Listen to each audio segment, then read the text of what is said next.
pessoal, estamos de volta mais uma vez e estava com alguns amigos, nós falávamos sobre os segredos das Escrituras Sagradas e um dos assuntos a ser debatido foi justamente sobre os anjos que não se casam e não se dão em casamento. Né? Então eu fiz um vídeo rapidinho para poder ter uma noção como é que as coisas funcionam, sabe? Porque muitas vezes a gente fica preso a uma situação, esquecendo que tem outras situações que nos esclarecem com mais clareza. Tá? Mas eu gostaria que você, depois desse vídeo, desse um toquinho no joinha, aí no sininho, para nos ajudar. Eu quero falar uma coisa rápida, que é sobre os Néfilis. Quem são os Néfilis? Bom, nós temos na Escritura Sagrada, no livro do Gênesis, no capítulo 6, ele vai falar o seguinte, que as filhas dos homens se uniram com esses anjos e progrediram, tiveram filhos e filhas. Vamos tentar entender essa questão. Existia na época 200 anjos que trabalhavam para o reino, né? Que era chamado de sentinelas. E esses anjos uma vez bateram nos seus corações uma curiosidade de conhecer a terra e aquilo que haveria na terra. E a história vai dizer que eles desceram e ali naquele monte se reuniram e prometeram ao Eterno que eles iam e voltariam para o seu lugar de origem. O que acontece? Eles desceram e se depararam com mulheres bonitas e formosas. Isso, os seus olhos o traíram e eles ficaram apaixonados por essas mulheres. Mas eles tinham uma promessa, que eles teriam que voltar. E desses anjos, somente 120 voltaram e 80 ficaram aqui na terra.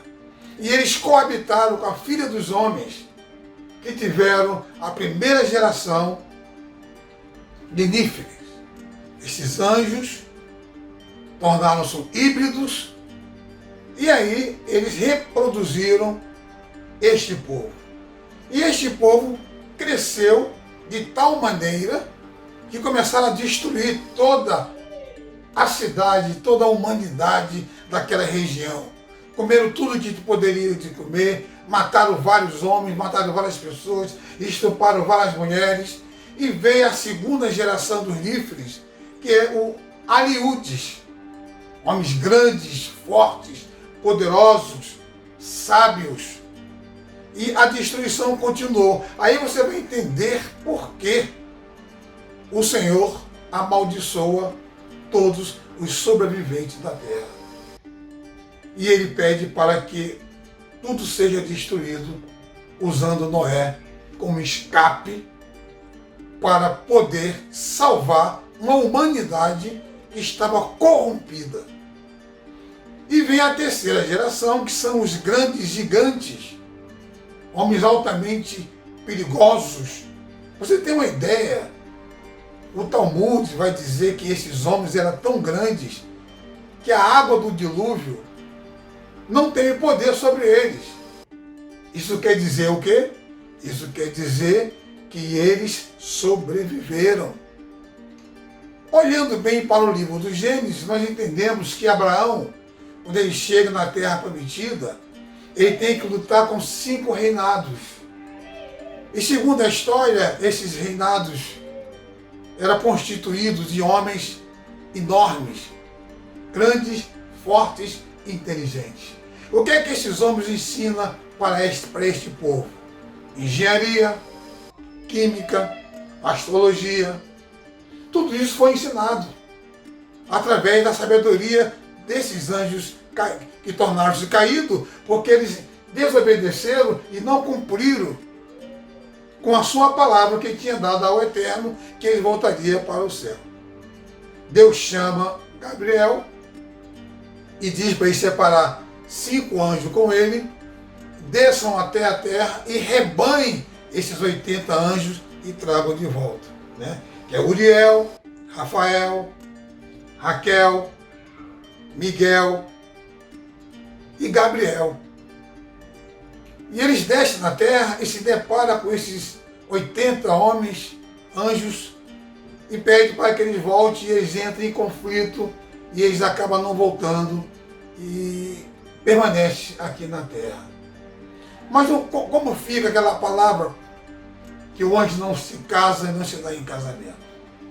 Bom, desde o momento que o anjo conheceu aquelas mulheres e nasceram em seus corações o interesse, porque até aquele momento eles tinham o livre-arbítrio, tinham direito de escolha, e eles escolheram a ficar aqui na terra e coabitar com essas mulheres, eles passaram a produzir. É uma coisa que, pelo seu natural, você não vai poder ter esse entendimento. E aí começou o nascimento, o crescimento desses grandes homens que nós intitulamos como Néfili, como Eliúde, e também como a terceira geração dos grandes gigantes que permaneceram nesta terra. Interessante eu lhe frisar isto, que há 2 anos atrás eu vi uma reportagem que no Irã, que é o Iraque, eu não lembro bem, os soldados americanos faziam uma patrulha e se depararam com uma caverna. Eles entraram naquela caverna e ali tinha um homem que media quase 4 metros de altura. Esse homem chegou até matar dois ou 3 soldados, feriam os 4, e eles mataram aquele homem e o levaram para os Estados Unidos para ser pesquisado. Nós temos aí vários depoimentos, né, de rastro desses homens, as obras que foram feitas, os trabalhos, como aquilo foi feito. Então hoje nós entendemos que esta ação vem deste homem que hoje a ciência chama de extraterrestre. Eu não vejo desta forma, eu vejo dessa maneira mais prática, pela sabedoria e a inteligência que esses homens tinham, e esses homens permanecem até o dia de hoje. Então, meus queridos, é só um insight para vocês terem uma ideia de quantas coisas preciosas nós temos na Bíblia Sagrada que nos impede de pesquisar, porque estamos presos a um sistema. E esse sistema tem que ser quebrado para que as portas do conhecimento sejam abertas, porque tem muita coisa a ser descoberta. E nós vamos descobrir, porque as coisas ocultas pertencem a Deus, mas as reveladas pertencem a nós. Que Deus o abençoe e pense nisso. Tire suas conclusões e que Deus o abençoe. Shalom.